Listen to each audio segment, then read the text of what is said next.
Good morning, dear student. My name is Anil Yadav, Physical Education Teacher.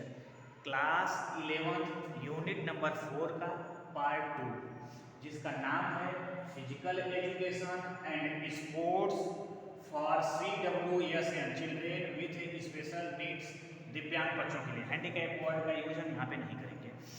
अब ये इसमें जो पढ़ना है, ये चैप्टर का नाम हो गया। आपके ये चैप्टर का नाम हो गया। इसमें ये वाला पॉइंट में पढ़ना है कि role of various professionals for CWSN। अब इस टॉपिक के अंदर ये आते हैं। अब इसमें हमें ये देखना है कि जो CWSN पर्सन होते हैं, मतलब कि चिल्ड्रेन विथ स्पेशल नीड वाले जो बच्चे होते हैं, उनको एक्टिविटी में परफॉर्म कराने के लिए, उनको हेल्प कराने के लिए कौन कौन लोग होते हैं, उन्हीं के बारे में आज हम डिस्कस करेंगे। ये पहले नंबर पे जो आते हैं उनका नाम होता है काउंसलर। ये काउंसलर होता है, रोल ऑफ काउंसलर। अब role of counsellor, for example, इसमें रोल ऑफ काउंसलर में कुछ पॉइंट होते हैं। नंबर 1 पे आता है एकेडमिक। अब एकेडमिक मतलब कि एकेडमिक गाइडलाइंस का मतलब ये होता है कि आपको अगर नेवी में जाना हो, एयरफोर्स में जाना हो या आर्मी में जाना हो तो 12th के बाद जाएंगे। 12th के बाद अगर आप जब जा रहे हो तो आपको कोई बताएगा कि सबसे पहले एग्जाम देना पड़ेगा, इसके बाद मेडिकल होगा, इसके बाद इंटरव्यू होगा। तो ये सब प्रोसेस बताने वाले लोग काउंसलर होते हैं। स्कूल का टीचर तो बताएंगे नहीं, क्योंकि आप 12th पास करने के बाद स्कूल से बाहर निकल गए। इसके साथ दूसरे नंबर पे आता है साइकोलॉजिकल प्रॉब्लम। मेन काउंसलर का काम होता है साइकोलॉजिकल प्रॉब्लम। साइकोलॉजिकल प्रॉब्लम में ये होता है कि किसी भी बच्चे को स्कूल में, अगर वो बच्चा मोटा हो तो लोग मोटू का के चिढ़ाते हैं, छोटा हो तो छोटू या नाटे का के चिढ़ाते हैं, लंगड़ा हो मतलब कि दिव्यांग बच्चा हो तो उसे हैंडीकैप का के चिढ़ाते हैं। तो उस टाइम पे काउंसलर क्या करता है कि पूरे केस, उनके बातों को या पूरे केस को स्टडी करता है। इसके बाद बच्चे को मेंटली लेवल पे स्ट्रांग बनाता है कि ये सब छोटी मोटी बातें होते रहती है, तुम्हें कुछ आगे करके दिखाना, वो मोटिवेट करता है सब मिला करके। अब बड़े बड़े स्कूलों में जब जाओगे तो एक जैसे PHE teacher, Hindi teacher, music teacher, drawing teacher, वैसे एक काउंसलर की पोस्ट होती है। बड़े बड़े स्कूलों में जाओगे, जैसे DAV DPS में जाओगे, अगर बच्चे को कोई दिक्कत हो जाती है तो 2-3 दिनों के लिए या 1 सप्ताह के लिए प्रिंसिपल सर जो है बच्चों को टर्मिनेट कर देते हैं। बोल देते हैं कि आप किसी प्रोफेशनल काउंसलर से 2 या 3 सीटिंग की काउंसलिंग करा के तब आइएगा वापस। बाकी स्कूलों में भी रखे जाते हैं। ऐसे ही तीसरे नंबर पे आता है कि पेरेंट्स और टीचर को कोऑर्डिनेट करना। अब काउंसलर जो है बच्चे से बात करके ये बताएगा कि पेरेंट्स और टीचर को कि आपका बच्चा इस फील्ड में स्ट्रांग है, आपका बच्चा इस फील्ड में स्ट्रांग है, आप इसके साथ इस तरह का बिहेव कीजिए, आप इसके साथ इस तरह का बिहेव कीजिए।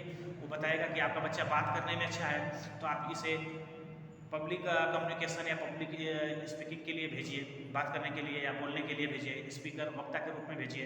अच्छा बात करने में, आपका बच्चा जो है पेंटिंग करने में बहुत अच्छा है तो टीचर को बताएंगे। ऐसे ही जो काउंसलर होते हैं उनका चौथा पॉइंट आता है काउंसलिंग सेशन कंडक्ट कराना।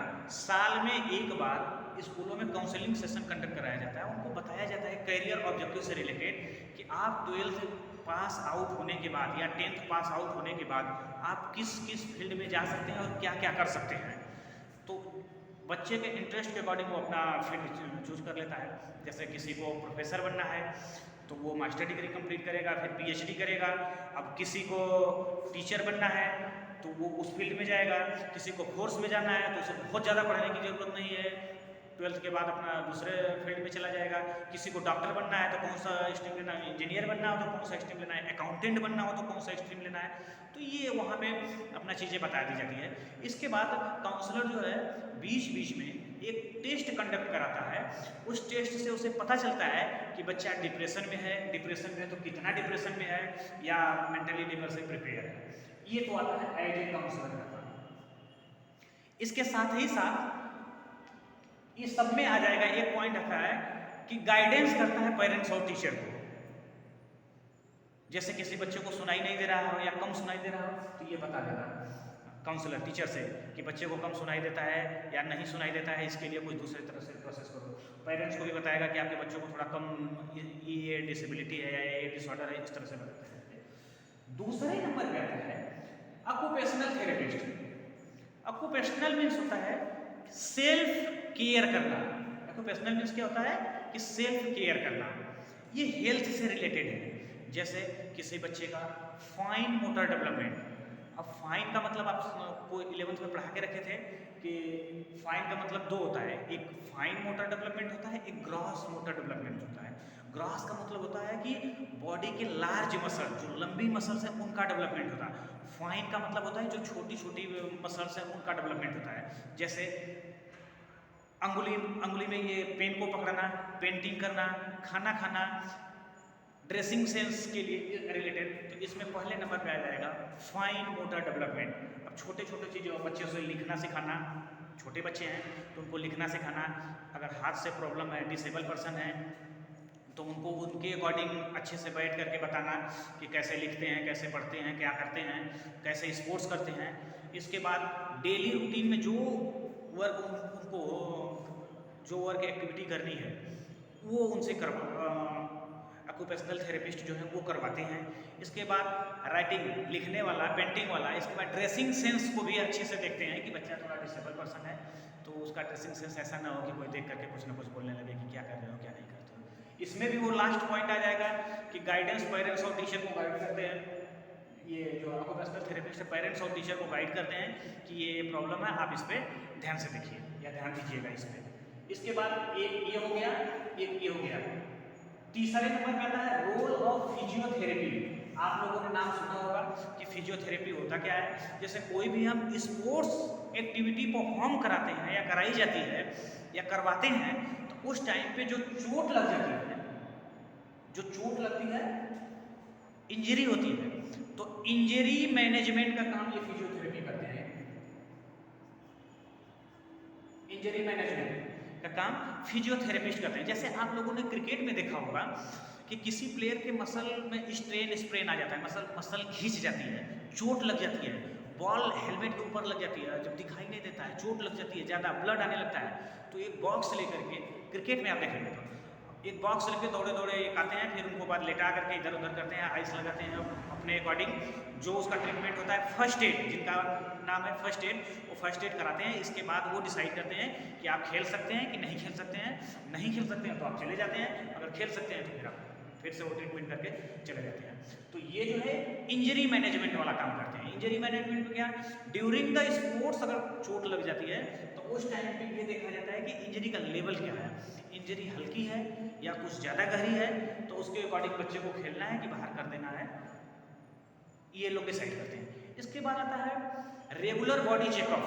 दिव्यांग चाइल्ड, दिव्यांग बच्चों के लिए, हैंडीकैप नहीं बोलेंगे, दिव्यांग बोलेंगे कि दिव्यांग पर्सन में रेगुलर बॉडी चेकअप करके ये पता करते हैं कि इसका स्ट्रेंथ कितना डेवलप हुआ है, इसमें एंडोरेंस कितना डेवलप हुआ है, फ्लेक्सिबिलिटी कितना है, एजिलिटी कितना हुई है, साथ ही साथ इसका कोऑर्डिनेशन क्या है।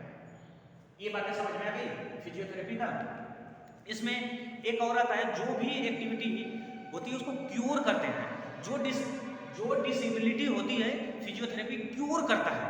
एज ए फिजियोथेरेपिस्ट इसका वर्क है कि बच्चे में जो डिसेबिलिटी है वो क्योर करता है कि कितना डिसेबल पर्सन है, क्या आगे करना है, कैसे करना है, क्या डिसाइड करना है, ये इनका काम है, ये फिक्स करके बताते हैं।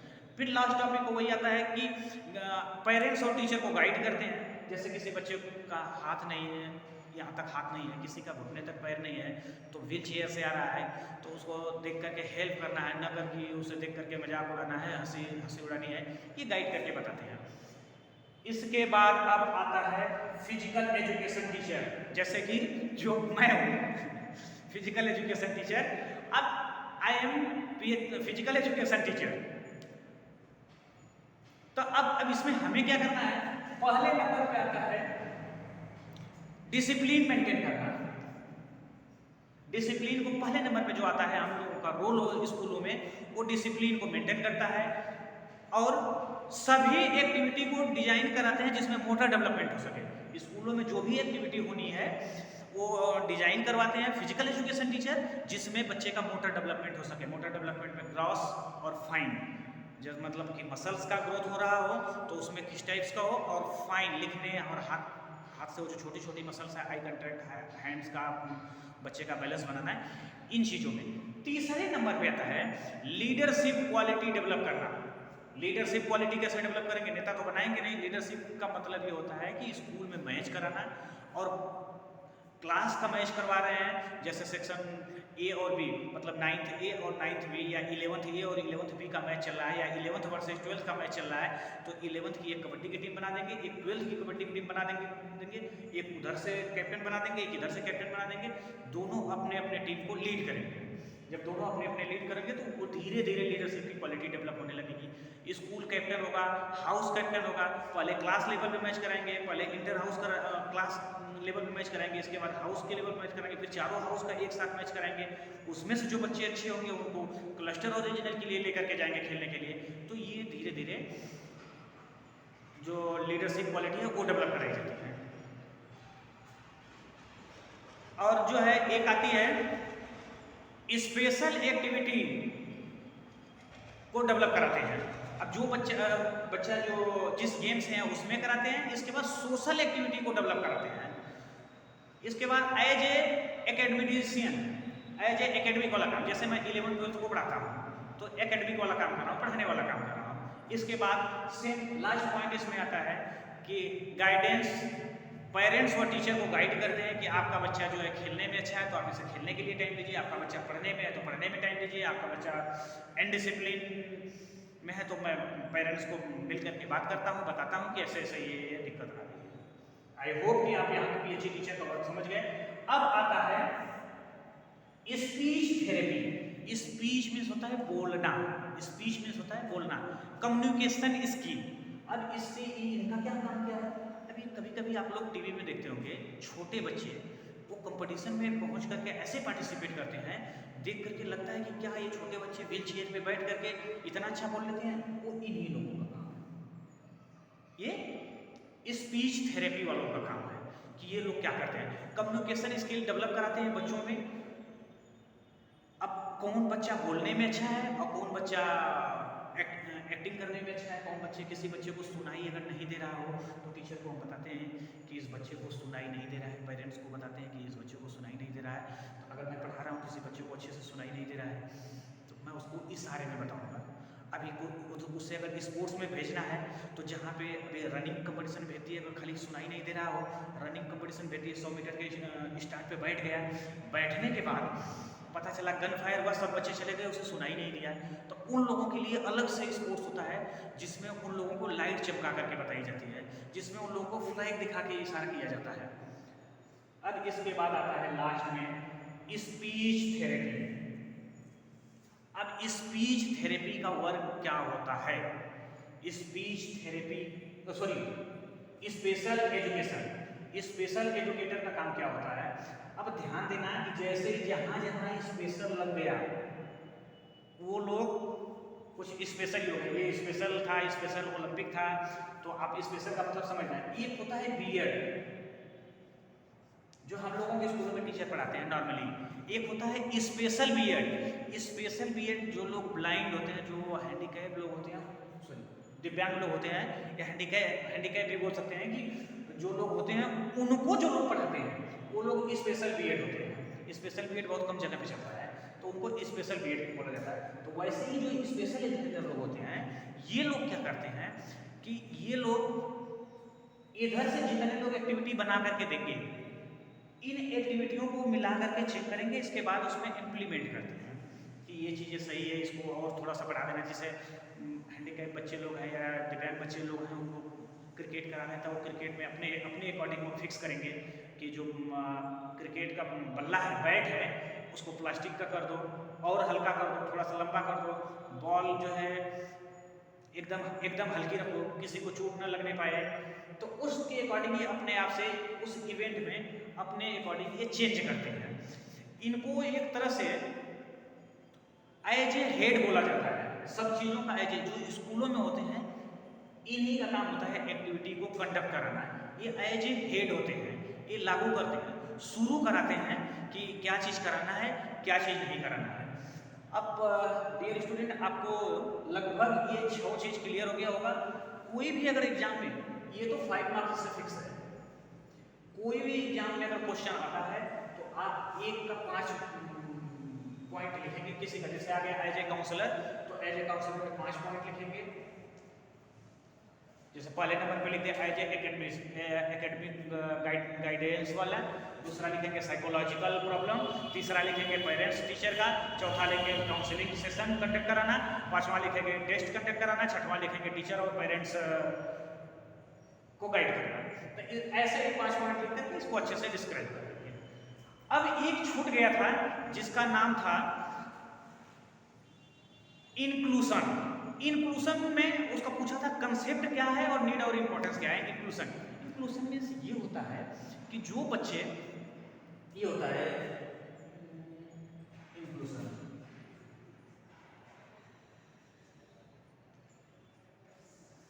इसका मेन मतलब ये होता है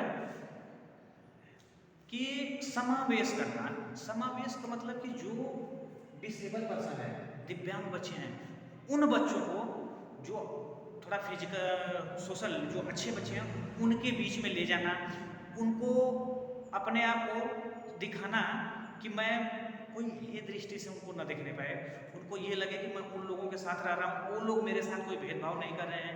ये नहीं कि सब बच्चे बैठे हुए हैं 10-15 बच्चे, मैं उन लोगों के बीच में चला गया, ये बोल रहे हैं ये तो हैंडीकैप बच्चा है, उठ करके सब चले गए। तो इनको सोशल टाइप में लाना, समावेश कराना, लोगों के बीच में, बच्चों के बीच में उनको भेजना, सोशलिस्ट कराना, सोशल एक्टिविटी डेवलप कराना, और जो चीज़ें इनके अंदर है उसे दिखा के लाना। जैसे अगर इनकी पेंटिंग करने की कैपेसिटी अच्छी है तो पेंटिंग कराना, एंकरिंग करने की कैपेसिटी अच्छी है तो एंकरिंग कराना, और स्पीच देने की स्किल अच्छी है तो उसे लाना, म्यूजिक या सिंगिंग और सिंगिंग करने की कैपेसिटी अच्छी है तो वो चीज़ें कराना। मतलब कि इनको निखार लाना और सोशल लोगों के बीच में इनको लाना। अगर बच्चे हैं तो नॉर्मली बच्चों में इनको कुछ टाइम तक भेज देना, जाके खेलते रहना। आई होप कि आपको पार्ट 2 में लगभग सब चीज़ें क्लियर हो गई होगी।